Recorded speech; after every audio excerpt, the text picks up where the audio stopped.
Ahmad Bani Hashim.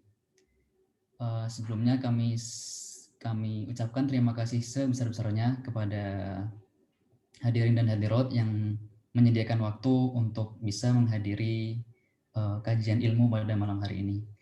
Jangan lupa kami ucapkan terima kasih kepada media partner yang telah mendukung terselenggaranya acara pada malam hari ini, yaitu diantaranya yang pertama adalah Karib, Keluarga Remaja Islam BSD, yang kedua adalah Bincang Seimbang, selanjutnya ada Dapur Peduli, keempat ada Tabungan Kurban, kelima adalah Pemburu Kajian, dan enam adalah Teman Kajian. Dan sebelum kami serahkan waktu dan tempat kepada Ustadz Ahmad Bani Hashim, izinkan saya untuk membacakan sedikit CV dari beliau. Nama lengkap beliau adalah Al-Ustadz Ahmad Bani Hashim, LC MSI, tempat lahir Bekasi 5 Oktober 1985. Aktivitas beliau saat ini yang pertama yaitu menjadi trainer Indonesia menerjemah Al-Quran, metode Granada. Selanjutnya adalah Dai Ambassador Dompet Duafa di Thailand pada tahun 2015 dan di Yunani 2016. Dan selanjutnya adalah dosen pendidikan Mubalik Al-Azhar di UAI Jakarta. Selanjutnya adalah Dai Ahsanu Amala di Kebayoran Lama, Dai Global Islamic for Humanity and Culture di Jakarta, pengajar di Ponpes Khairul Bariyah Bekasi, penyuluh agama Islam Kota Tangerang Selatan, Ijmi di Kota Tangsel, pembimbing travel umroh dan pengisi acara Islam Itudah di Trans TV.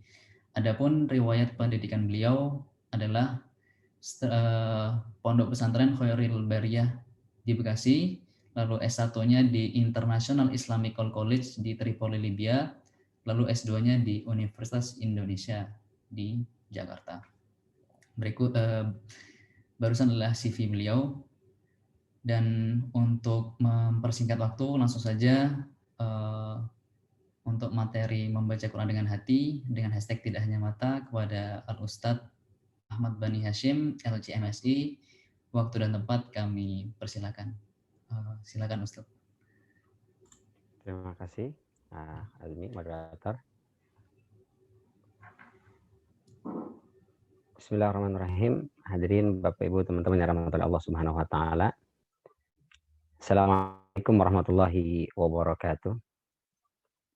Waalaikumsalam warahmatullahi wabarakatuh.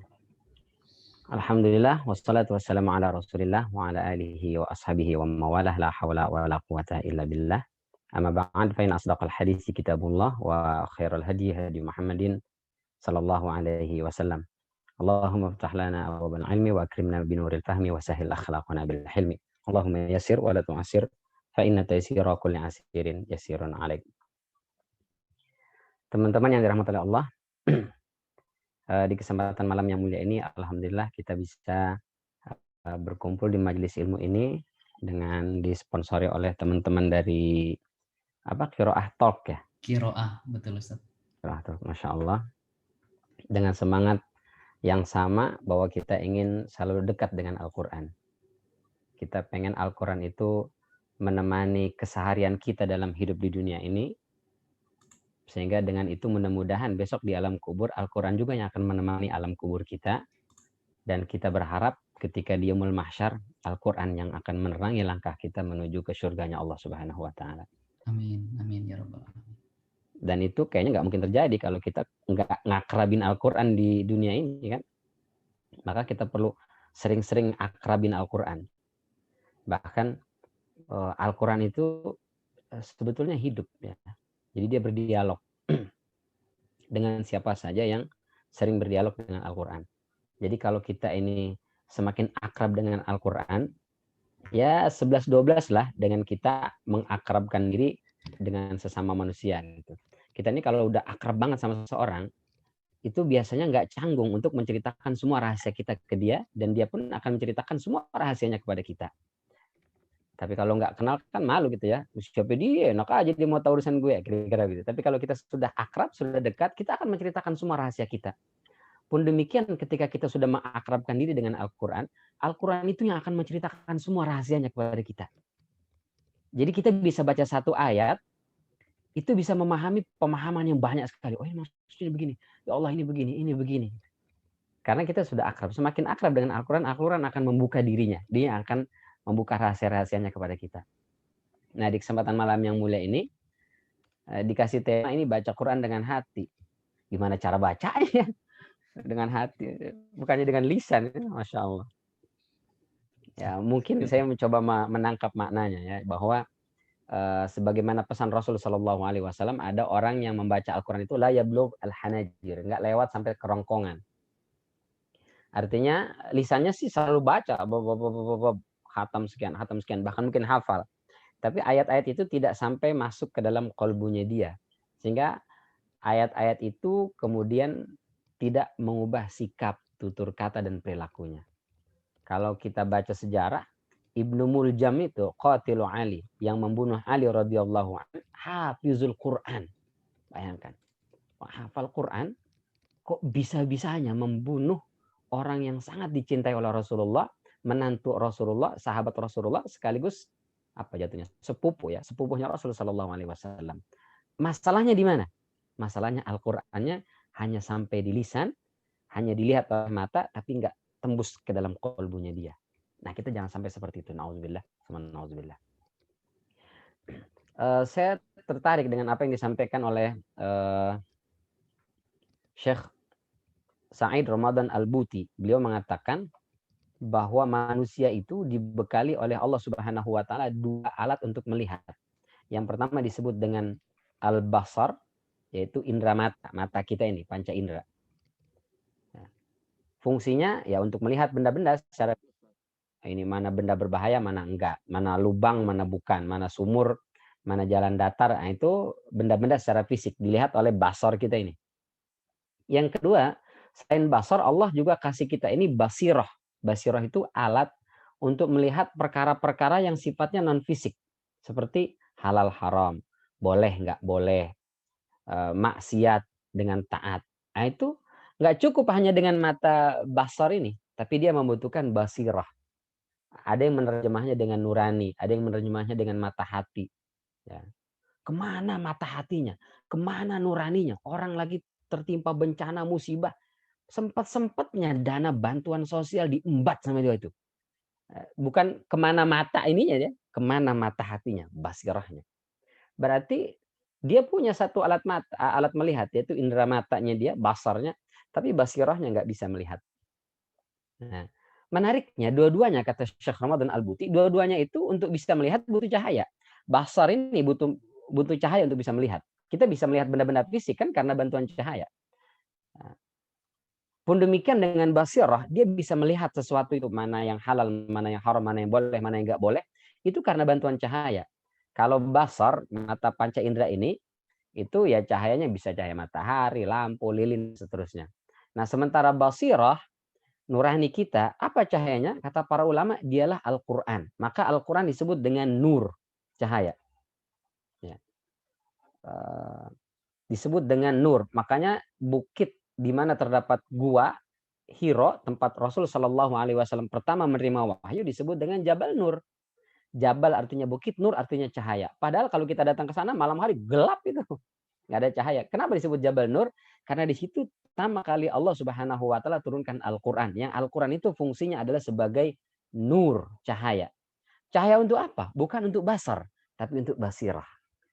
Nah, maka Allah katakan dalam surat Al-An'am ayat 122, awaman kana maitan fa ahyainahu wa ja'alna lahu nuran yamshi bihi fin nas kaman mathalahu fi dhulumat laisa bi kharijin minha kadzalika zuyyina lil kafirin ma kanu ya'malun.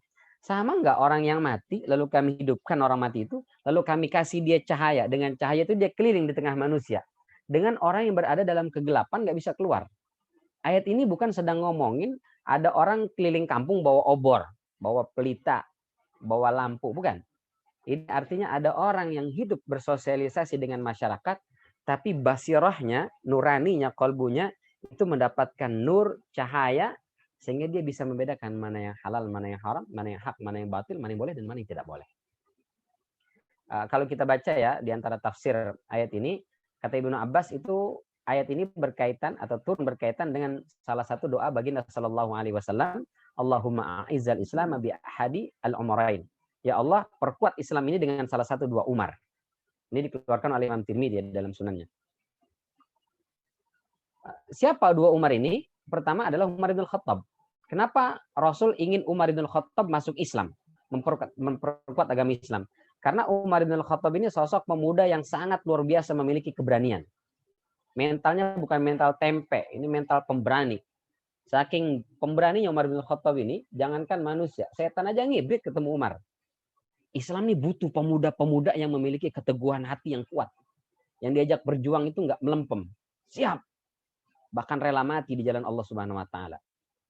Kalau isinya cuma orang melempem yang iya, jangan ditakut. Habis Islam injak-injak. Kita butuh orang yang lantang menyuarakan yang hak itu adalah hak. Butuh orang-orang seperti itu. Dengan begitu Islam akan menjadi mulia.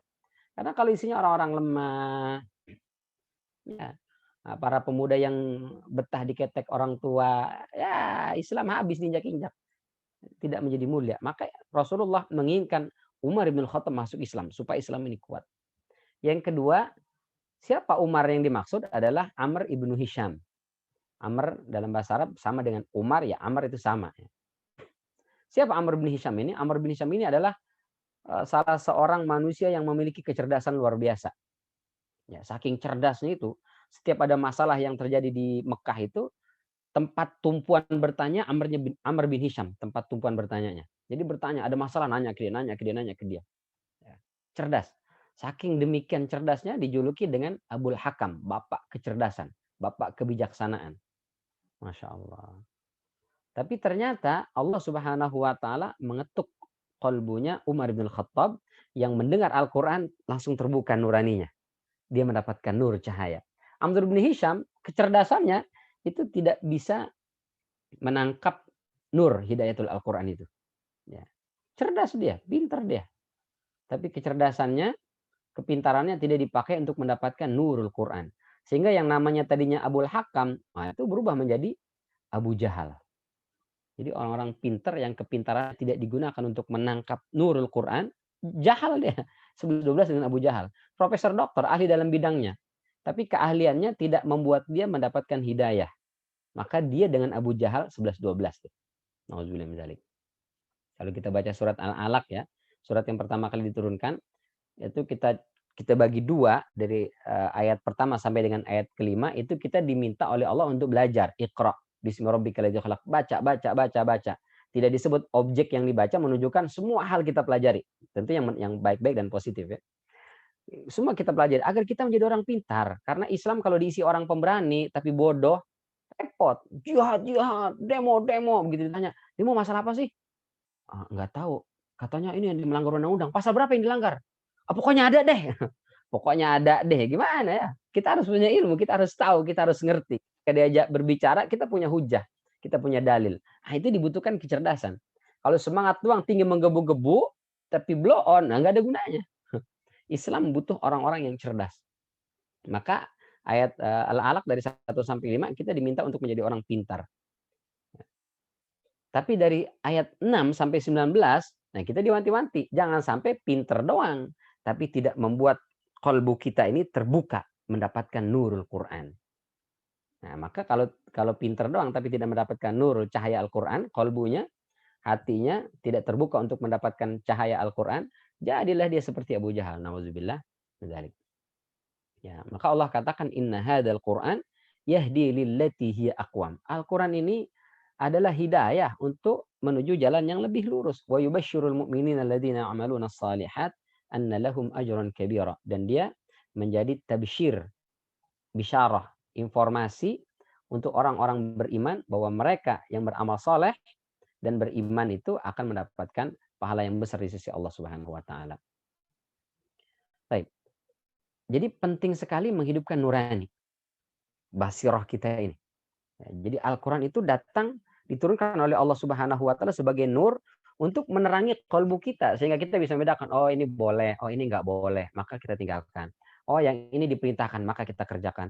Oh, yang ini ternyata adalah maksiat, kita tinggalkan. Oh, ini adalah ketaatan, maka kita lakukan. Itu hanya bisa dilihat oleh bukan mata ini, tapi oleh basirah kita. Masya Allah. Maka perintah agama ini berat buat mereka yang hanya menakar dan menimbangnya dengan penglihatan mata serta akal. Tapi buat mereka yang menyerapnya dengan basirah nurani, perintah agama ini begitu menyejukkan. Buat orang-orang yang basirahnya sudah terbuka, sholat itu adalah kerinduan. Karena di sholat itu dia akan mendapatkan ketenangan. Tapi buat mereka yang basirahnya tertutup, sholat itu jadi beban.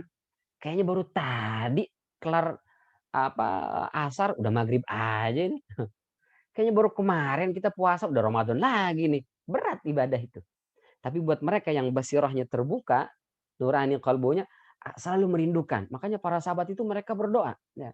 Dari selesai Ramadan, lalu bulan Syawal, selesai Syawal udah berdoa lagi tuh. Ya Allah, sampaikan saya ke bulan Ramadan, sampaikan ke bulan Ramadan. Masya Allah. Selesai Ramadan berdoanya, ya Allah terima kemarin amal ibadah saya di bulan Ramadan, lalu sampaikan saya ke bulan Ramadan berikutnya. Itu luar biasa, itu dahsyat. Jadi ada kerinduan yang begitu mendalam untuk melakukan ketaatan kepada Allah. Kapan? Ketika basirah kita ini sudah mendapatkan nurul Quran. Maka mereka-mereka yang menutup basirahnya itu yang akan menjadi penghuni neraka. Dalam surat Al-A'raf ayat 179, kata Allah, akan kami penuhi neraka jahanam itu kebanyakan dari bangsa jin dan manusia. Siapa mereka? Punya kolbu tapi nggak memahami ayat-ayat Allah. Punya mata tapi tidak digunakan untuk melihat ayat-ayat Allah. Punya telinga tapi nggak digunakan untuk mendengar ayat-ayat Allah. Maka mereka itu seperti binatang, bahkan bisa lebih hina dari itu. Mereka itulah orang-orang yang lalai. Maka dalam surat Muhammad ayat 24 Allah katakan, afala yatadabbaruna al-Qur'an am ala qulubin aqfaluha. Tidakkah mereka mau mentadabburi Al-Qur'an atau jangan-jangan kalbu mereka sudah terkunci rapat. Ya Allah, nauzubillah min dzalik. Ya. Maka Allah mengecam orang-orang yang melantarkan Al-Qur'an dan akan menimpakan kesusahan dunia akhirat. Kata Allah dalam surat Thaha ayat 100, man a'rada anhu, barang siapa yang berpaling dari Al-Qur'an, fa innahu yahmilu yaumal qiyamati wizra. Besok hari kiamat dia akan memikul dosa yang banyak. Punya Al-Quran tapi ditelantarkan. Oh, hari kiamat datang memikul dosa. Punya kau Al-Quran? Punya ya Allah. Kau baca? Enggak. Terus buat mahar doang waktu nikah ya Allah. Punya Al-Quran hanya untuk mahar nikah ya Allah. Enggak pernah dibaca, enggak pernah dibuka. Maka besok hari kiamat dia datang memikul dosa yang besar. Dibangkitkan oleh Allah Subhanahu wa taala dalam ayat 124-nya, "Wa man a'rada 'an dzikri fa inna lahu ma'isyatan dhanka." Barang siapa yang berpaling dari peringatanku, zikri di sini mayoritas ulama menafsirkan Al-Qur'an.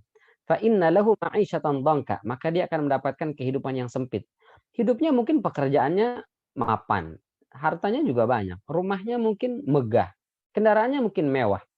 Tapi itu semua tidak mendatangkan rasa lapang di hatinya. Hidup tuh berasa sempit terus. Kayak dikejar-kejar apa gitu. Ya, tuntutan ini, tuntutan itu, stres. Kita temukan ada orang bunuh diri, padahal berada dalam puncak karirnya. Dalam hitungan materi, sukses luar biasa. Tapi kesuksesan materinya dia itu ternyata tidak membuat hidupnya nyaman. Dia justru merasa sempit. Kenapa itu terjadi? Jangan-jangan dia berpaling dari peringatan Allah, maksudnya menjauhi Al-Quran. Maka kehidupan akan menjadi dongka, sempit. Nauzubillah min dzalik. Di dunia tuh, di akhirat, wa nahsyuruhu yaumal qiyamati a'ma. Kami kumpulkan, kami bangkitkan di padang mahsyar buta. Dalam 125-nya protes. Qala rabbi lima hasyartani a'ma wa qad kuntu basira. Ya Allah, kenapa kau bangkitkan aku buta? Dulu di dunia puluhan tahun saya hidup, ngelihat, mata ini bisa ngelihat. Kenapa sekarang buta ya Allah? Kata Allah, qala kadzalika atatka ayatuna fanasitaha. Ada Al-Qur'an ente lupain sih. Mata bisa ngelihat, tapi nggak pernah dipakai baca Al-Qur'an. Mata bisa ngelihat, mata basar. Tapi mata basirah, kau tidak bisa membedakan mana yang halal, mana yang haram. Semua serba dihantam. Maka nggak ada gunanya mata itu. Lihat, mata ini nggak ada gunanya kalau mata ini tidak berfungsi dengan baik. Subhanallah. Sementara tak terhitung orang yang buta ini dari kecil, tapi basirahnya terbuka, itu justru yang akan menempati surganya Allah Subhanahu wa taala. Maka bersyukur kita ini udah punya mata ini nggak buta nih, bisa ngelihat, maka kita pakai buat baca Quran. Kita pakai untuk mentadaburi ayat-ayat Allah. Menjadi muslim puluhan tahun nggak bisa baca Quran, lalu diem aja, merasa itu bukan sesuatu yang perlu diperbaiki. Ini ada masalah dengan keimanan kita. Ya. Jadi Allah Subhanahu wa taala dalam surat Fatir ayat 32 sampai 35 ini menjelaskan keutamaan kita umat Islam karena mendapatkan Al-Qur'an itu menjadi diklasifikasi menjadi 3. Yang pertama, mereka yang zalimun li nafsih. Ini banyak dosanya dibandingkan ibadahnya. Yang kedua, muqtasid. Itu pertengahan ya. Kalau di persentase dosanya 50%, taatnya 50%. Ya, yang terakhir adalah sabiqum bil khairati biidznillah. Ini mereka yang 90% ketaatannya, ya mungkin 10%, 5% dosa maksiatnya. Dan menurut ahli tafsir, tiga-tiganya ini masuk surga. Subhanallah. Tiga-tiganya masuk surga. Kenapa? Karena mereka termasuk ahlul Quran. Masya Allah. Tapi kita tidak perpanjang di situ. Nah, Allah akan muliakan ahlul Quran. Kata Allah, kata Rasulullah Shallallahu Alaihi Wasallam dalam Sahih Muslim, diriwayatkan dari Umar bin Khattab bahwa Rasulullah Shallallahu Alaihi Wasallam bersabda, Innallaha yarfa'u bihadzal kitabi aqwaman. Dengan Al-Quran ini Allah akan memuliakan sekelompok manusia, wa yadha'u bihi akharin, dan Allah akan menghinakan sekelompok yang lain. Siapa yang Allah muliakan? Mereka yang memuliakan Al-Quran. Dibaca, ditelaah, ditadaburi, kemudian diamalkan isinya, itu akan menjadi mulia. Kita ini kalau mau mencari kemuliaan dalam hidup, jangan jauh-jauh dari Al-Quran. Pasti mulia hidupnya, pasti. Sementara mereka yang menyepelekan Al-Quran, menghina Al-Quran, apalagi sampai mencela, nauzubillah min dzalik, mencela Al-Quran, ayat-ayat Allah Subhanahu wa taala, hidupnya pasti hina itu. Hina, dunia akhirat. Subhanallah. Jadi kalau kita puluhan tahun menjadi muslim, terus hidup kita belum mulia, barangkali ada yang salah antara interaksi kita dengan Al-Quran. Iman kita terhadap Al-Quran ini bermasalah. Mohon maaf teman-teman ya. Rukun iman itu yang 6, itu semuanya ghaib. Cuma satu yang enggak. Beriman kepada Allah. Kita bisa lihat Allah? Enggak. Ghaib. Enggak kelihatan. Beriman kepada malaikat. Ada yang bisa lihat malaikat? Enggak. Beriman kepada lagi hari akhir. Ada yang bisa lihat? Enggak. Beriman kepada para nabi dan rasul. Ada yang bisa lihat nabi dan rasul? Enggak. Sudah pada meninggal. Nah, kalau sekarang ngaku-ngaku nabi palsu itu pasti kan. Beriman kepada qada dan qadar, kita juga nggak bisa lihat. Kita nggak tahu 1 jam ke depan yang terjadi apa, kita nggak tahu. Besok pagi apa yang akan terjadi dengan kita nggak tahu. Takdir Allah Subhanahu wa taala. Semua itu ghaib. Satu aja yang ghaib, yaitu beriman kepada kitab Allah, Al-Qur'an. Ada bersama kita. Kita pegang, kelihatan. Ini bisa kita baca. Nah, jadi kalau kunci rukun iman kita yang 6 itu kuncinya Al-Qur'an. Kalau kita Al-Qur'annya tidak pernah kita baca, tidak pernah kita telaah, tidak pernah kita tadabburi, maka rukun iman yang 6 ini jadi bermasalah semuanya. Karena kuncinya di Al-Quran. Maka kalau kita ngaku beriman, jangan tinggalin Al-Quran. Gitu kira-kira. Maka kalau kita bertanya, bagaimana sih cara beriman yang benar terhadap Al-Quran? Kata Allah dalam surat Al-Baqarah ayat 121, Alladzina atainahumul kitaba yatlunahu haqqa tilawatih ulaika yu'minuna bih. Orang-orang yang kami berikan kepada mereka Alkitab, Al-Quran, lalu mereka bertilawah dengan haqqa tilawatih. Sebenar-benarnya tilawah, itulah mereka orang beriman. Jadi siapa orang beriman itu? Yang bertilawah dengan benar. Nah, apa tilawah itu? Tilawah itu secara bahasa arti diambil dari kata talayatlu, tilawatan. Artinya ada 2. Kalau kita buka-buka Al-Quran, yang pertama kita akan temukan di antara makna talayatlu tilawatan itu ya baca gitu, baca. Misalnya dalam surat Fatir 29. Innalladzina yatluna kitaballah wa aqamus shalah wa anfaqu mimma razaqnahum sirran wa alaniyah yarjuna tijaratan lan tabur. Sesungguhnya orang-orang yang membaca kitab Allah, mendirikan salat, berinfak dari harta yang telah kami rezekikan kepada mereka, baik secara sembunyi ataupun terang-terangan, merekalah yang mengharapkan bisnis yang tidak pernah rugi. Di sini yatluna baca. Maksudnya baca. Yang kedua, kita temukan dalam surat Asy-Syams ya. Wasyamsi wadduhaha wal qamari idza talaha. Dari akar kata sama tuh. Tala yatlu, talaha. Demi matahari dan cahayanya di waktu duha. Wal qamari, demi bulan. Idza, apabila talaha. Ini enggak mungkin kita terjemah membaca. Demi bulan apabila membacanya. Enggak pas. Tapi demi bulan apabila mengikuti, haknya balik ke matahari. Demi bulan apabila mengikuti atau mengiringi matahari. Berarti tilawah itu maknanya 2 dalam Al-Quran. Membaca dan mengikuti. Jadi kalau kita baca doang Al-Quran, tidak kita ikuti pesan-pesannya, itu belum haqqot tilawati. Atau kita ngaku, saya sih ikut pesan-pesan semua Al-Quran, tapi nggak pernah baca Quran dan tidak memperbaiki kualitas bacaannya, berarti dia belum haqqot tilawati.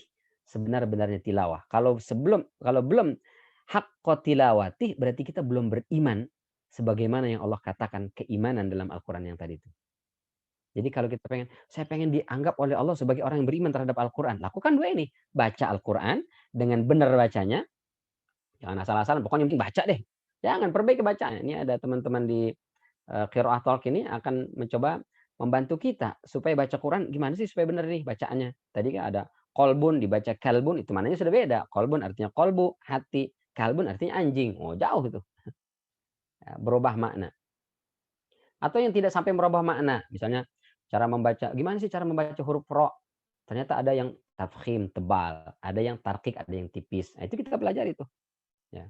Kalau tafkhim gimana cara baca Ustaz? Nah, bibirnya maju. Maju. Wah, itu ya. Kapan kita baca bibir maju? Kalau ro itu berbaris fathah, baris A, atau berbaris dhammah U. Ro, ru, itu bibir maju. Kalau dia berbaris I, ri, tafkhim, tarkik namanya, tipis. Artinya nyengir. Kalau tafkhim, maju, bibirnya maju. Kalau tarkik, nyengir. Nah. Kalau misalnya ro-nya mati gimana Ustaz? Kalau ro-nya mati, lihat sebelumnya. Kalau sebelumnya barisnya A atau U, tebal. Minan nar. Bibirnya maju tuh. Ya. Nar. Ghafur. Nah, bibirnya maju. Tapi kalau sebelumnya I, wa huwa ala kulli syai'in qadir. Jangan dimajuin. Qadir. Nah, salah beda suaranya ya. Jadi kalau teman-teman sudah belajar tahsin, itu bisa tahu tuh lagi tiduran aja ada bacaan misalnya pakai speaker di masjid atau di musola. Wa huwa ala kulli syai'in qadir. Maju lagi bibirnya tuh orang. Aduh. Ibu-ibu lagi masak aja, ya pakai monyong lagi tuh orang. Tahu dia telinganya. Nah, kita bacanya sudah dibenerin belum nih? Kalau belum, nah kita belajar. Jangan sampai puluhan tahun menjadi muslim, baca Quran aja nggak benar dan nyantai aja. Padahal identitas keislaman kita ditentukan oleh Al-Quran. Bukti keimanan kita ditentukan oleh Al-Quran. Tapi kita cuek bedek dengan baca Al-Quran. Tiap hari kita baca gadget, tiap hari kita membaca sosmed, tapi tidak ingin tuh tiap hari baca Al-Quran. Seringkali kita mengikuti pelatihan ini, pelatihan itu ya. Update, semua diupdate, sampai status diupdate terus. Tapi kualitas baca Quran kita nggak pernah diupgrade, nggak pernah diupdate. Wah, ini masalah berarti. Ya. Jadi kalau kita ingin menunjukkan keimanan kita terhadap Al-Quran, ikuti apa kata Al-Quran. Apa itu? Haqqot tilawati. Yatlunahu haqqot tilawati. Bertilawah dengan sebenar-benarnya tilawah terhadap Al-Quran. Bagaimana? Kalau kita ikuti petunjuk Al-Quran, ada dua ternyata. Baca, lalu ikuti pesannya. Nah, maka dulu kata Umar bin Khattab, kami belajar Al-Quran itu 5 ayat, 5 ayat. 5 ayat, kami baca, kami hafalkan, kami telaah maknanya, kami amalkan. Baru pindah ayat berikutnya. Kalau hafal doang, belum diamalkan, itu belum pindah. Subhanallah, dulu para sahabat tuh, dahsyat luar biasa. Makanya mereka ngafal Quran itu lama-lama, lama. Sekian tahun baru hafal. Ya. Karena mereka begitu hafal, diamalkan dulu, diikuti dulu pesannya. Kalau sahabat Abu Bakar 10-10, 10 ayat, 10 ayat. Kita sanggupnya berapa? Terserah. Saya satu ayat boleh Ustaz? Boleh. Satu ayat. Tapi jangan satu ayat setahun. Setahun baru satu ayat. Ya kan yang penting lah progresnya kelamaan. Satu ayat ya 1 hari. Nanti besok nambah lagi. Begitulah kira-kira. Kalau bisa mengamalkan semua isinya alhamdulillah. Kalaupun enggak ya seberapa yang bisa kita lakukan itu yang bisa kita lakukan. Ini ada saya kutipkan beberapa perkataan para ulama ya. Menarik sekali ya untuk orang-orang memotivasi kita untuk membaca Al-Quran. Kata Abdul Malik bin Umair, satu-satunya manusia yang tidak tua fisik, maksudnya rona wajah. Ya kalau fisik nggak bisa dibohongin lah ya. Semakin bertambah umur ya tambah juga ya kemampuannya fisiknya berkurang lah. Ya. Tapi maksudnya fisik boleh tua, tapi semangat masih tetap muda, pikiran tetap jernih, nggak pikun, itu adalah mereka-mereka yang selalu membaca Al-Quran. Subhanallah, para pembaca Al-Quran itu nggak pikun. Bahkan ada orang yang lupa gitu, dia lupa tentang yang lain, tapi Al-Quran dia nggak lupa. Subhanallah, luar biasa. Ya. Jadi manusia yang paling jernih akalnya adalah para pembaca Al-Quran.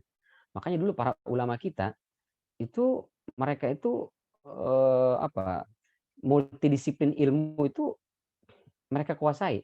Tapi sumber utamanya justru Al-Quran. Mereka sebelum mempelajari ilmu yang lain, Al-Quran dulu di usia-usia beliau 10 tahun sudah menghatamkan Al-Quran. Nah, baru mereka pelajari ilmu yang lain. Sehingga kemampuannya itu multidisiplin. Keilmuan itu mereka kuasai. Kalau kita sekarang orang puluhan tahun belajar cuma gigi doang, tanya gigi doang. Yang lain nggak tahu. Ditanya mata, mohon maaf saya spesialisasinya gigi aja. Mata nggak ngerti. Apalagi hidung, tenggorok, beda-beda itu bukan urusan saya. Ya, meskipun bagus juga ya itu. Mohon maaf nih kalau ada dokter.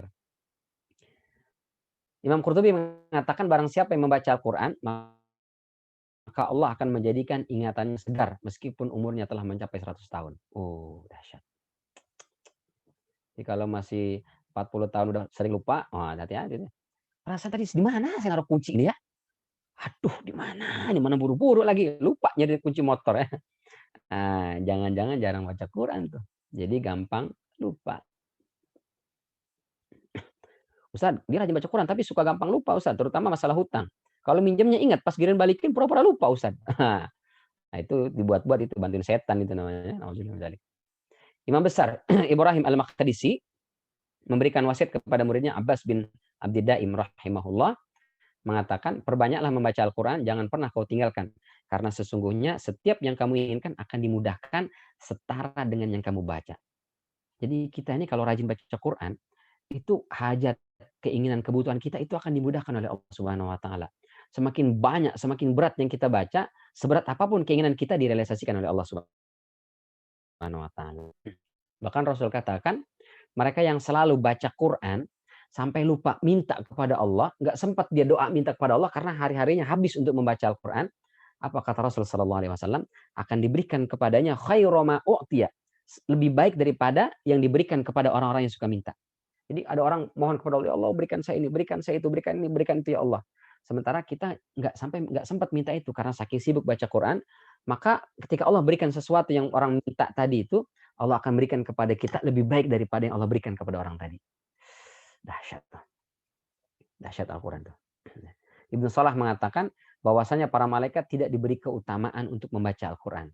Maka oleh karena itu para malaikat bersemangat untuk selalu mendengar saja dari bacaan manusia. Jadi kalau kita baca Quran, itu malaikat langsung pada datang menghubungi kita tuh, dengerin kita baca.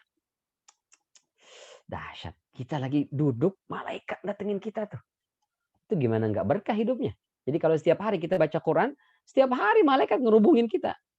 Ya. Kalau setiap hari dengerinnya, bacanya musik, wah, itu yang nimbrung sama kita tuh bukan malaikat lah, setan dan jin malah. Nauzubillah min dzalik. Abu Zanad mengatakan di tengah malam aku keluar menuju masjid Rasulullah SAW.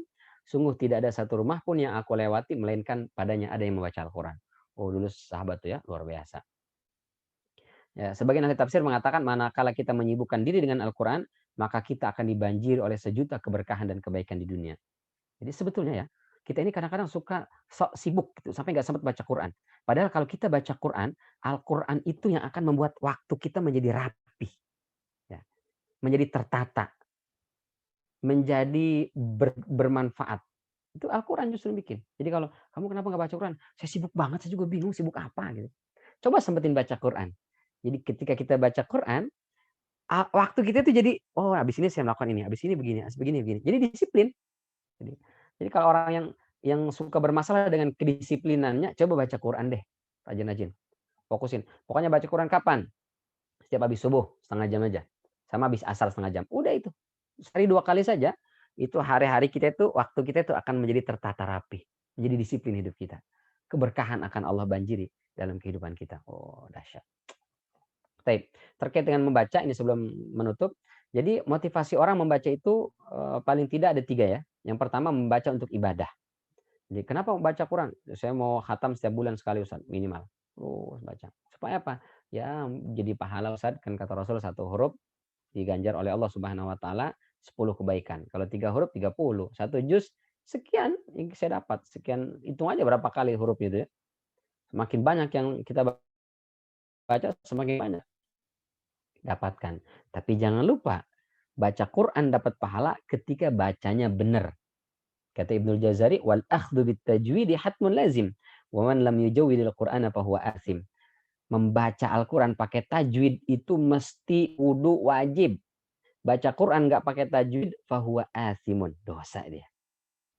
Jadi motivasi mau baca Al-Quran dapat ibadah, gara-gara bacanya asal, nggak mau belajar, nggak mau diperbaiki, dosa jadinya. Ya Allah, nauzubillah. Nah, bagus Ustaz baca Al-Quran untuk ibadah. Bagus. Tapi itu baru level pertama itu. Yang level berikutnya membaca untuk mendapatkan ilmu dan keberkahan. Ustaz, saya pengen hidup saya gampang nih Ustaz, rezekinya. Apa yang mesti baca? Katanya baca Yasin Ustaz. Baca Yasin. Boleh nggak? Boleh. Cuman itu motivasi duniawi sekali. Baca ini karena pengen ini. Baca ini karena pengen dapat ketemu jodoh. Baca ini karena pengen dapat anak misalnya. Pengen anaknya cakep, bacanya surat Maryam atau surat Yusuf misalnya. Boleh nggak Ustaz? Boleh ya, boleh. Cuma itu motivasinya duniawi. Daripada nanya ke dukun ya bagusan baca Quran sih ya. Cuma kalau bisa kita naikkan lagi. Kita ingin mendapatkan ilmu. Apa sih yang bisa kita dapat ketika baca Quran? Tapi yang terpenting, level ketiga ini paling tinggi, kita baca Al-Quran itu untuk mendapatkan hidayah. Ya. Selain dapat pahala, selain dapat ilmu, yang paling penting dapat hidayah. Jadi kita baca Quran, ada nggak berubah tutur kata kita, sikap kita, perbuatan kita. Kalau baca doang, masih tetap mengumpat orang, memaki orang, ngomongin kejelekan orang, menjelek-jelekan orang, masih suka mengambil yang bukan haknya, masih suka menipu, berarti Al-Qur'annya hanya sampai di lisan, nggak lewat masuk ke dalam kolbunya. Nah, kita nggak mau begitu, ya Allah. Setiap ayat yang saya baca, mohon ya Allah bantu supaya masuk ke dalam kolbu saya, sehingga dia menjadi nur, hidayah, yang membuat tutur kata saya semakin hari semakin baik. Sikap saya semakin bagus, akhlak saya semakin hari semakin indah. Itu yang kita minta. Karena tujuan Al-Quran itu. Al-Quran diturunkan bukan untuk jadi ibadah. Al-Quran diturunkan bukan hanya untuk mendapat ilmu. Memang ada ilmu dalam Al-Quran, tapi bukan itu. Memang dapat pahala kita baca Quran, tapi bukan untuk itu diturunkan. Allah katakan Al-Quran itu adalah hudal linnas. Jadi hidayah. Maka kalau kita baca Quran, nggak ada yang berubah dari sikap kita, itu nyaris sia-sia lah ya. Nauzubillah min dzalik. Saya katakan tadi Ibnu Muljam itu hafal Quran, bukan cuma rajin baca, hafal.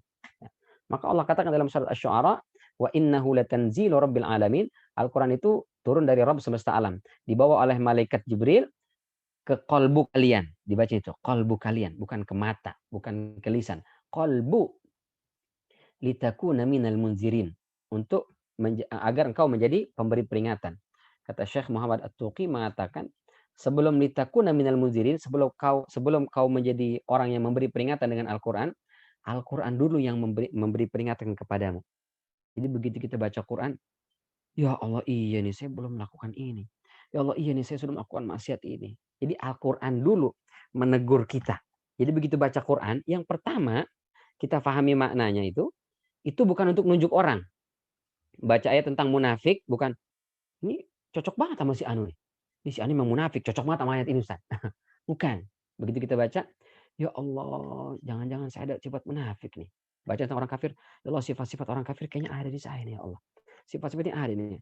Ya Allah, ayat tentang surga, ya Allah mudah-mudahan saya punya sifat-sifat ini. Ya Allah mudahkan saya untuk bisa mendapatkan ini. Gitu. Jadi Al-Quran kita baca, dia negur kita dulu sebelum kita pakai untuk menegur orang. Gitu. Maka ketika itu mudah-mudahan Al-Quran akan menjadi nur penerang hati kita. Maka ayo kita belajar Al-Quran ini. Pelajari cara bacanya, pelajari kata-kata dan kalimatnya, tadaburi maknanya, pesan-pesannya, sehingga kita paham. Al-Quran ini surat cinta dari Allah, kata Hasan Al-Banna itu ya. Surat cinta dari Allah untuk kita ini Al-Quran. Teman-teman nih nulis surat cinta kepada pasangannya, sama pasangannya itu disimpan rapi, nggak pernah dibaca. Atau dia nggak ngerti isinya. Tersampaikan nggak cinta itu? Cinta itu menjadi tidak berbalas. Isi surat itu menjadi tidak ada maknanya. Maka surat cinta ini akan menjadi penuh cinta kepada kita dari Allah Subhanahu wa taala ketika kita baca dan kita pahami maknanya. Pelajari. Kata Allah dalam surat Al-Qamar 4 kali nih, ayat 17, ayat 22, ayat 32, ayat 40. Wa laqad yassarnal Qur'ana lidzikri fahal mim muddakir. Sungguh telah kami mudahkan Al-Qur'an untuk dipelajari. Pertanyaannya, mau nggak belajar? Masya Allah. Fahal mim muddakir. Mau nggak ente belajar? Al-Qur'an ini mah mudah. Ya, sudah kami desain sedemikian rupa Al-Quran ini mudah untuk dipelajari. Maka ayo sama-sama kita belajar agar Al-Quran ini betul-betul menjadi nur, penerang kalbu kita dalam kehidupan dunia ini sehingga hidup kita berkah di dunia dan selamat besok di yaumul kiamah kelak. Amin. Amin ya rabbal alamin. Mohon maaf nih Akh Azmi lewat sedikit ya.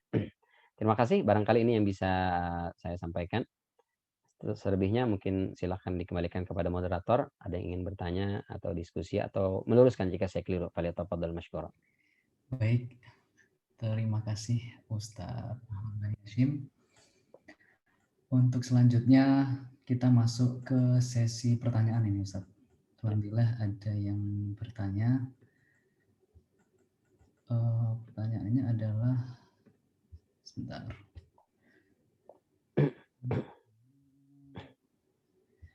Dari Alfian, saudara Alfian di Jakarta.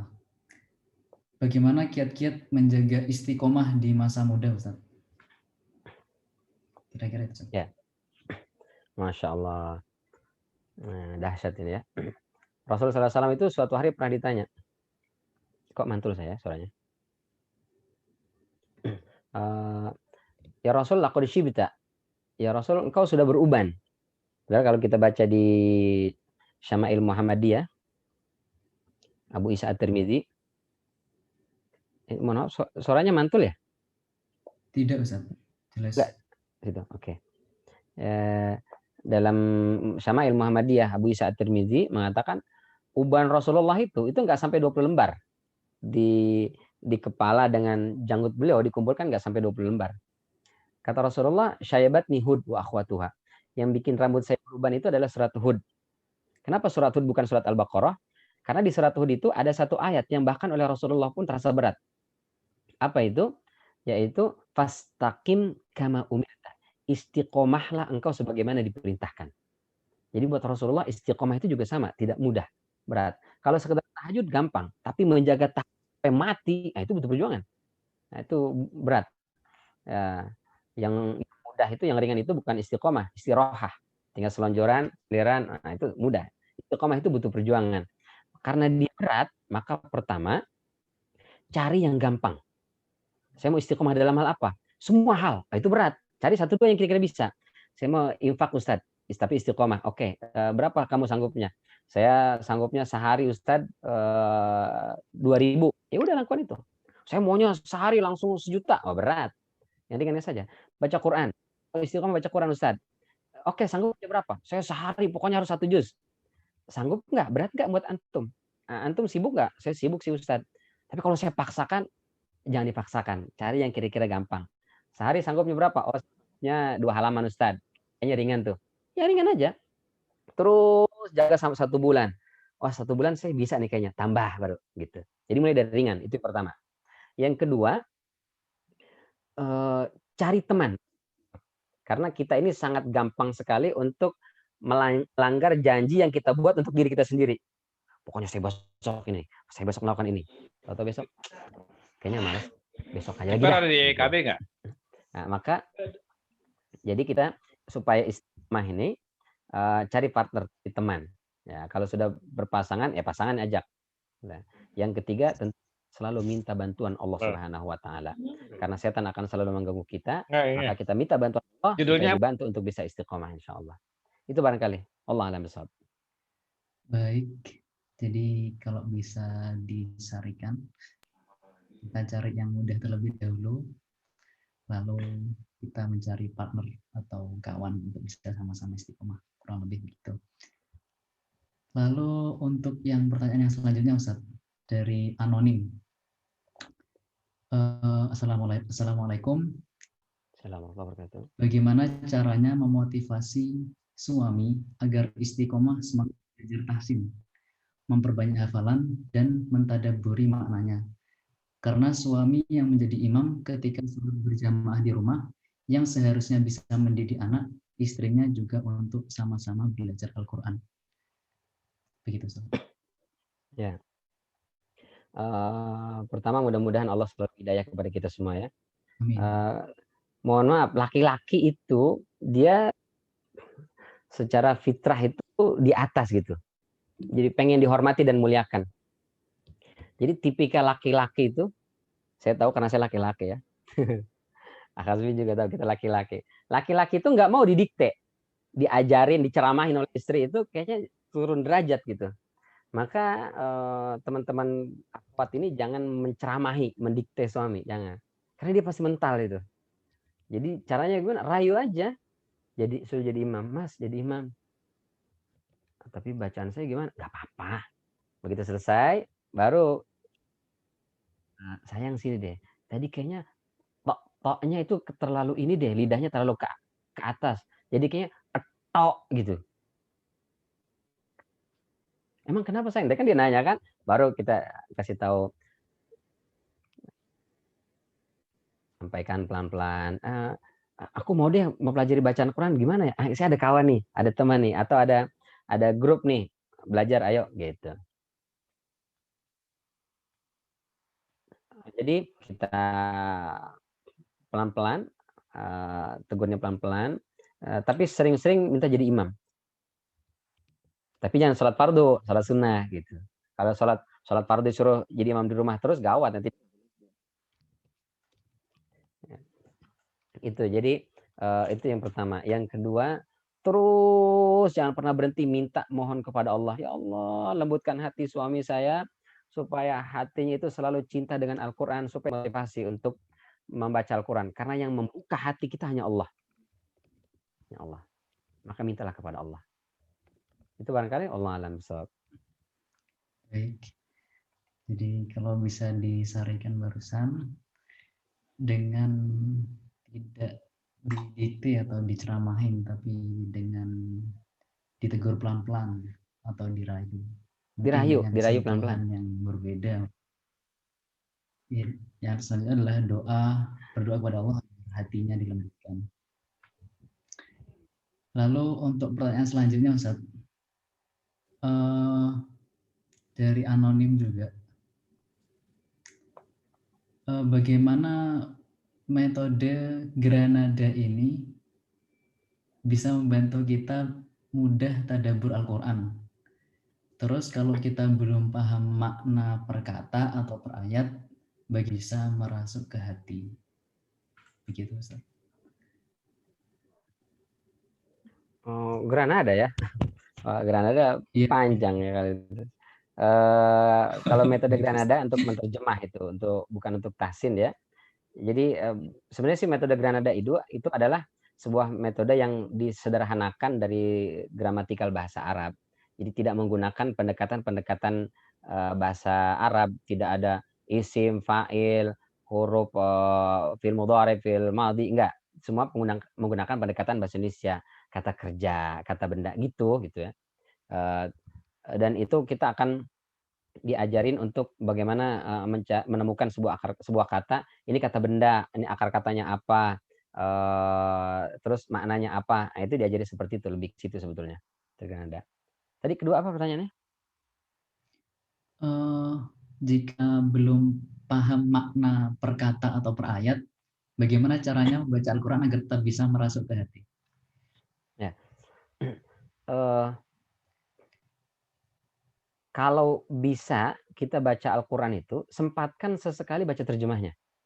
Ya, kalau belum bisa baca ayat langsung tahu artinya.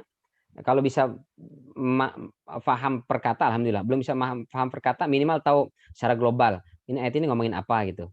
Oh, ini ayat ngomongin tentang ahli surga, ini ngomongin tentang neraka, ini ngomongin orang kafir, orang munafik dan seterusnya. Nggak bisa itu juga, sempatkan sebulan minimal sekali aja baca terjemah.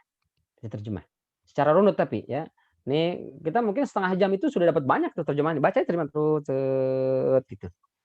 Selain kita baca teks Arabnya, baca terjemahnya juga.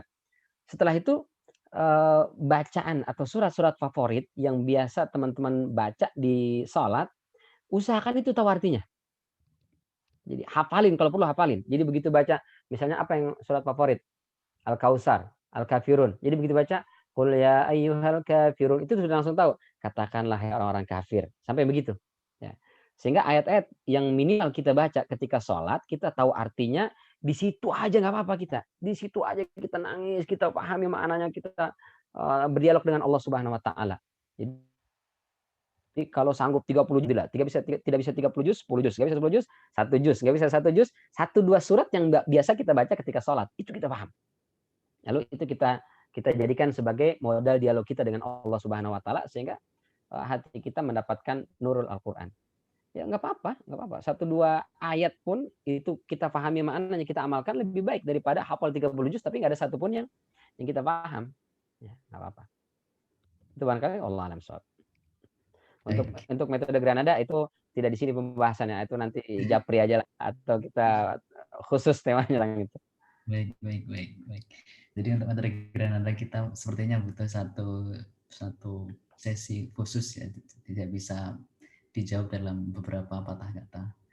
Lalu untuk yang pertanyaan selanjutnya terkait yang memahami makna, belum tahu maknanya tapi bagaimana bisa merasuk ke hati, yaitu sempatkan sesekali baca terjemahan minimal sebulan sekali. Lalu untuk surat-surat favorit itu diusahakan tahu artinya dan diamalkan seperti itu. Lalu selanjutnya Ustaz, ada lagi ini dari saudari kita Nabila di Yogyakarta. Bagaimana cara menjadi anak muda yang berani menyuarakan kebaikan? Insyaallah. Biasanya anak muda justru yang berani dibandingkan orang tua. Karena anak muda ini idealis ya. Kalau sudah tua sudah pragmatis. Kita masih muda ini kan nggak ada kepentingan. Wah, ternyata berani. Kalau sudah menikah aja, idealis kita sudah terkalahkan. Nanti bagaimana istri saya? Bagaimana suami saya? Bagaimana anak saya? Justru sebetulnya anak muda ini yang berani menyuarakan kebaikan. Anak muda, semangat di muda ini. Kalau sudah tua itu sudah banyak kepentingannya, kesibukannya. Jadi kalau masih muda tidak berani menyuarakan kebaikan, itu tanya jiwa mudanya kemana nih? Karena anak muda justru. Lihat para pembaharu muda semua. Bukan yang sepuh-sepuh, yang tua-tua. Yang sepuh-sepuh, yang tua-tua cuma ngomporin doang. Ngomporin doang di kampus, dosen-dosen kan. Yang turun langsung ya anak-anak muda. Ya. Jadi semangat muda ini karena mumpung kita masih idealis, sampaikan aspirasi kita. Bahwa menyuarakan kebaikan itu pahalanya sangat besar di sisi Allah Subhanahu wa taala. Mereka yang melihat ada sesuatu yang enggak beres disampaikan, itu bukti keimanan. Kata Rasulullah, barang siapa melihat kemungkaran, maka falyughayyirhu biyadihi. Dengan aksi langsung. Ya, dengan aksi. Seperti Nabi Musa, langsung dengan aksi datangin Firaun. Ceramahin dengan cara yang baik. Kalau tidak bisa, maka dengan lisanihi, dengan lisannya. Kalau aksi itu ya langsung ya konfrontasi seperti Nabi Ibrahim alaihissalam menghancurkan berhala-berhala itu aksi langsung. Kalau dengan lisan Nabi Musa alaihissalam. Ya. Level yang paling rendah dengan kolbu. Nah, kalau dengan kolbu ya seperti Ashabul Kahfi. Kabur, tidurlah. Nanti dibuat tidur oleh Allah 350 tahun. Tahu-tahu sudah selesai ya. Itu pun bagus ya. Tapi kalau bisa ya jangan cuma tidurlah kita. Kita harus ada aksi seperti Nabi Ibrahim alaihissalam. Nggak bisa seperti Nabi Ibrahim, jadilah seperti Nabi Musa alaihissalam dengan lisannya berdakwah menyampaikan. Gitu ya. Itu barangkali akhi, wallahu a'lam bishawab. Baik. Jadi kalau bisa disarikan, memang seharusnya kita sebagai anak muda memang harus punya jiwa-jiwa yang selalu pembaharu, lalu menyampaikan aspirasi kita. Lalu saya tambahkan satu lagi. Bagaimana supaya muncul itu? Maka gunakan waktu muda untuk mempelajari agama. Jangan sampai lewat. Karena manfaatahu ta'lim waqta syababi falyukabbir arba'an liwafati. Kalau ada anak muda yang nggak semangat belajar menuntut ilmu, kata Imam Syafi'i, takbirin aja 4 kali. Anggap mayat bergentayangan di atas muka bumi. Wah, ngeri deh kalau kata Imam Syafi'i. Baik. Ya, berarti itu tambahnya yaitu menggunakan waktu muda untuk senantiasa belajar. Kurang lebih seperti itu. Lalu ada lagi Ustadz ini dari anonim juga. Jika kita belum mampu membaca Al-Quran secara bermahraj, bagaimana hukumnya? Tapi masih sedang belajar mahraj sekarang, seperti itu. Oh, kalau sedang belajar, pahalanya justru 2. Ya. Ustaz, saya mohon maaf kemarin sempat tersesat di jalan yang keliru. Nah, sekarang alhamdulillah sudah tersesat di jalan yang benar. Gimana tuh? Ya, puluhan tahun saya nggak pernah kenal Islam. Sekarang Ustaz baru pas pensiun baru nih kenal Islam. Baru Muslim sih Muslim, cuman ya begitulah katanya. Setelah pensiun baru saya pengen belajar.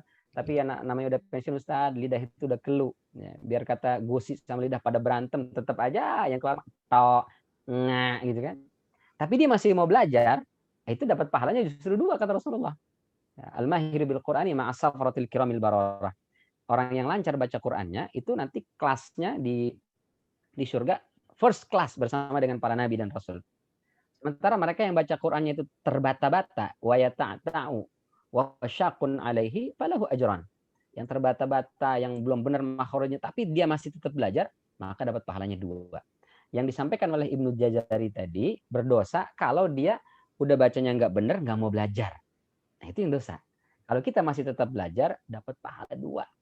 Jadi mendingan dapat pahala 2 ketika nggak lancar atau dapat pahala 1 ketika lancar. Jadi kalau pahala yang orang yang bacanya lancar kan 1 huruf 10 kebaikan. Berarti kalau yang belum lancar pahalanya tapi dia masih belajar pahalanya berarti kan 21 huruf. Jadi mendingan lancar apa jangan nggak lancar nih? Mendingan lancar ya. Karena hitung-hitungan pahala kecil kalkulasinya, tapi tempatnya di surga dia di first class. Gajinya mungkin sama dengan kita, tapi nanti di surganya first class. Oh. Allah alam soal. Baik, berarti yang belum mampu membaca atau masih sedang belajar ini pahalanya menjadi dua kali lipat gitu ya. Alhamdulillah ini pertanyaannya sudah tidak ada lagi. Mungkin masih ada teman yang ingin menanyakan sebelum Ini kita. tambahan dari Pak Oni, ya betul ya. Oh ya baik. Menyuarakan kebaikan perlu juga dengan cara-cara yang baik. Iya betul. Tadi saya contohkan Nabi Musa alaihissalam. Nabi Musa itu ngomong langsung sama Fir'aun. Siapa Fir'aun? Manusia yang sombong luar biasa, ngaku sebagai Tuhan, berlaku sewenang-wenang, membunuh semua anak laki-laki. Itu keterlaluan luar biasa zalimnya. Tapi tetap kata Allah, faqula lahu qawlan layyinan la'allahu yatadzakkaru aw yakhsha. Sampaikan kepada Fir'aun dengan cara-cara yang baik, yang lemah lembut, mudah-mudahan dia mau menerima dakwah itu. Dia takut dan kemudian eling lah ibarat kata. Jadi sekelas Fir'aun saja itu ceramahi sampaikan dengan bahasa yang bagus. Pernah suatu hari Umar bin Abdul Aziz itu didatangi oleh orang. Ente jadi khalifah begini dibentak-bentak. Di mana itu? Di Ka'bah, depan Ka'bah dimaki-maki. Terus didengerin oleh beliau pemimpin tapi dengerin selesai, sudah selesai, sudah. Saya mau tanya satu hal. Apakah kau lebih mulia daripada Musa? Oh enggak, Musa nabi, saya bukan siapa-siapa. Oke, itu pertama. Yang kedua, saya apakah lebih jahat daripada Firaun? Oh enggak, sejahatnya Anda Firaun lebih parah. Terus kata Umar bin Abdul Aziz, Nabi Musa saja negor Firaun itu dengan bahasa yang lembut. Kalau kamu tidak sehebat Nabi Musa dan saya tidak sejahat Firaun, mestinya lebih lembut dong daripada Musa. Baru oh iya mikir itu. Nah ini kita banyak yang anak-anak teman-teman yang muda-muda ini karena semangat menggebu-gebu kadang-kadang lupa untuk menahan tutur kata yang baik. Menghardik kebatilan itu bagus tapi jangan dengan cara yang batil. Keluarkan kata-kata yang tidak pantas. Mohon maaf, kebun binatang dipakai. Ya, padahal kita ingin menyuarakan kebaikan, tapi kok dengan kata-kata yang tidak baik. Kita ingin menyuarakan kebaikan kok dengan sikap yang tidak baik. Maka tidak akan mendatangkan kebaikan. Jadi kebaikan harus disampaikan dengan cara yang baik. Maka dia akan melahirkan kebaikan. Kebaikan disampaikan dengan cara yang tidak baik, maka dia akan melahirkan keburukan. Nauzubillah, sama nauzubillah. Baik, terima kasih masukannya Pak Oni. Allah alam shawab. Baik. Dari teman-teman ada lagi yang ingin ditanyakan? Sudah menunjukkan jam 9 lebih 10 menit. Masya Allah, nggak berasa. Alhamdulillah. Jadi sebelum kita tutup, saya mungkin izin sedikit sedikit membacakan poin dari yang sudah disampaikan oleh Al-Ustadz Ahmad Bani, bahwasanya salah satunya yaitu semakin akrab dengan Al-Quran, insya Allah Al-Quran akan, dengan kita menceritakan semua rahasia kita kepada Al-Quran, insya Allah Al-Quran akan bisa menceritakan semua rahasianya kepada kita. Alhamdulillah. Lalu kita dari Said Ramadan Al-Buti, bahwasanya kita dianugerahi dua penglihatan ya, yaitu Al-Basor untuk melihat benda fisik dan Al-Basirah nurani untuk melihat sesuatu yang bersifat non-fisik. Lalu selanjutnya adalah dari Imam Al-Qurtubi, barang siapa yang membaca Al-Quran maka Allah akan menjadikan ingatannya segar meskipun telah mencapai 100 tahun. Lalu perbanyaklah membaca Al-Quran, jangan pernah kau tinggalkan karena sesungguhnya setiap yang kamu inginkan akan dimudahkan setara yang kamu baca. Lalu ada 3 motivasi untuk membaca Al-Quran, yaitu 1 membaca untuk ibadah, yang kedua untuk membaca mendapatkan ilmu ataupun keberkahan, lalu yang ketiga untuk mendapat hidayah. Semoga kita semua senantiasa diberikan kekuatan untuk selalu mengupgrade dari motivasi yang ke-1 sehingga mencapai kedua dan akhirnya untuk mencapai yang ketiga. Kurang lebih seperti itu. Baik, alhamdulillah usai sudah kajian pada malam hari ini. Terima kasih kepada Al-Ustadz Bani Hashim. Sama. Oh ya, untuk slide saya kirim ke antum ya, nanti yang baik, bisa disampaikan. Untuk slide ini teman-teman juga meminta slide, insya Allah nanti akan kami share di grup WA. Nanti bagi yang belum gabung di grup WA, silakan bergabung untuk mendapatkan materi. Dan Afwan Ustadz, kami juga izin untuk recording di sesi kajian ini sehingga nanti recordingnya bisa disaksikan oleh teman-teman di waktu yang lain hari seperti itu. Lalu menuju acara selanjutnya, yaitu sebelum kita tutup ada doa. Jadi mohon izin kepada Al-Ustadz Ahmad Bani Hashim untuk memimpin doa untuk penutupan kajian pada malam hari ini. Bismillahirrahmanirrahim. Amin amin alhamdulillahirabbil alamin hamdan lillahi yakafi wa mazidah. Ya Rabbana lakal hamdu wa lakal syukru wa lakal majdu wa lakal sana wa lakal kullu ma yaliqu bi jalikal karim wa azimu sultanik. Allahumma salli ala Muhammad wa ala ali Muhammad kama shallaita ala Ibrahim wa ala ali Ibrahim fil alamin innaka Hamidum Majid. Ya Allah, kami adalah hamba-Mu yang lemah, berlumur dosa dan maksiat. Dosa dan kesalahan kami begitu banyak ya Allah, membumbung tinggi menembus petala langit-Mu. Tapi kami mohon ya Allah, Engkau adalah Al-Ghafur, Engkau adalah Al-Ghaffar, Engkau adalah At-Tawwab, Engkau adalah Ar-Rahman, Engkau adalah Ar-Rahim. Maka kami mohon jangan Kau kirimkan malapetaka, musibah dan bencana ya Allah sebagai hukuman atas dosa dan kesalahan yang pernah kami lakukan. Karena sungguh kami tak sanggup untuk memikulnya ya Rahman.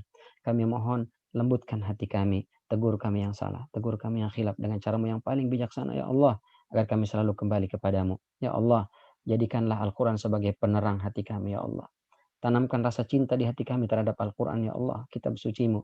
Mudahkan kami untuk bisa membacanya, mudahkan kami untuk bisa menelaahnya, dan bantu kami untuk bisa mengikuti ajaran-ajaran isinya ya Allah dalam kehidupan kami sehari-hari. Ya Allah, jadikanlah Al-Quran dalam kehidupan di dunia ini sebagai penerang hidup kami. Jadikanlah Al-Quran ya Allah di alam kubur kami sebagai peneman kami ya Allah, sebagai penerang alam kubur kami. Dan jadikanlah Al-Quran ya Allah di yaumul mahsyar sebagai penerang langkah kami menuju surga-Mu ya Allah. Ya Allah, kepadamu lah kami memohon, kepadamu lah kami meminta. Ya Allah, mohon jangan Kau kirimkan malakul maut menjemput ajal kami kecuali kami dalam keadaan beriman dan bertakwa kepadamu. Rabbana atina fid dunya hasanah wa fil akhirati hasanah wa qina adzabannar. Subhana rabbika rabbil izzati amma yasifun wa salamun alal mursalin walhamdulillahi rabbil alamin. Amin ya rabbal alamin. Alhamdulillah, selesai sudah acara kajian pada malam hari ini. Namun sebelum itu kami mohon izin kepada Ustadz dan teman-teman untuk melakukan foto untuk dokumentasi, untuk kebutuhan dokumentasi. Jadi Silakan. pada teman-teman hadirin dan hadirat, saudara-saudari,